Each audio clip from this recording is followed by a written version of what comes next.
In this video, I'm going to share with you 3 things that I wish I knew after my first few years in the gym. So if you're new to the channel, my name is Drew Favre and I'm an online fitness coach. And over the course of the last 3 years, I've helped countless men completely transform their physique. And in my personal fitness journey, I won a physique competition. I've done multiple different endurance events like a marathon, a duathlon, and a triathlon. And had I known the 3 things that I'm about to share with you in this video sooner, I undoubtedly would have a better physique at this point in my journey. So I'm sharing this with you so you can understand the significance of these 3 things and make better progress in your journey.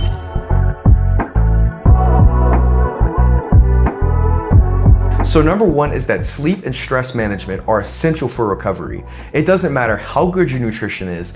If you aren't sleeping enough, typically about 6 to 8 hours per night, and you aren't managing your stress properly, meaning you're always living in a state of chronically elevated cortisol, you're not going to fully recover from your training. Now this is something that I completely neglected and really didn't care about. I was getting 4 to 5 hours of sleep most nights in my late teens and early 20s. I was working shift work and I would just power through on the days where I worked night shift and I just simply wouldn't sleep. And on the days where I had to work morning shift and I would get up at 4 a.m., I would go to bed at 11 or 12 the night before because I didn't value sleep. But I didn't realize just how much progress I was robbing myself of. And then as I got into my mid-20s and I started building Timeless Aesthetics, which is my one-on-one coaching business, and I started to experience the stress of starting a business and being an entrepreneur and going out on my own, I got to the point where I was chronically stressed and my body was stuck in a fight or flight response. And when you're in this state and your cortisol is always elevated, you're going to have a naturally resting higher blood glucose level, which isn't optimal for muscle building and fat loss. You're also not going to be as strong in the gym and your performance with your workouts isn't going to be as good.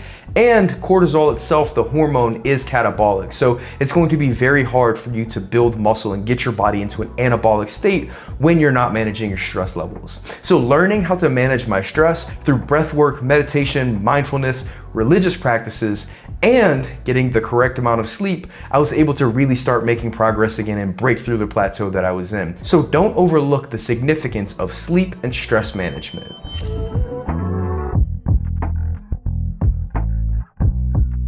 So moving on to number 2, your digestion is incredibly important and the foods you eat matter. You see, when I was in my early 20s and late teens, I didn't care about my digestion. I didn't even think about it. I would eat foods that caused bloating, that caused gas and constipation, and I didn't really care. I thought, calories are calories, macros are macros, and at the end of the day, I'm hitting my goals, so it doesn't really matter.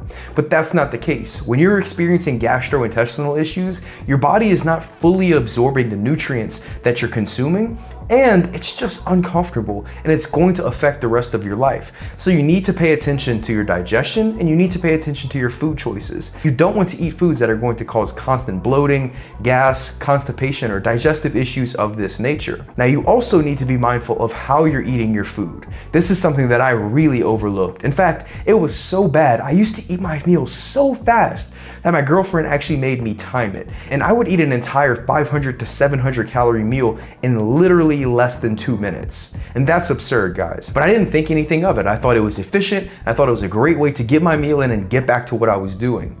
But digestion actually starts by chewing your food. When you take your time eating a meal and chew your food properly, you're going to absorb the nutrients in that meal and you're going to digest the food that much better.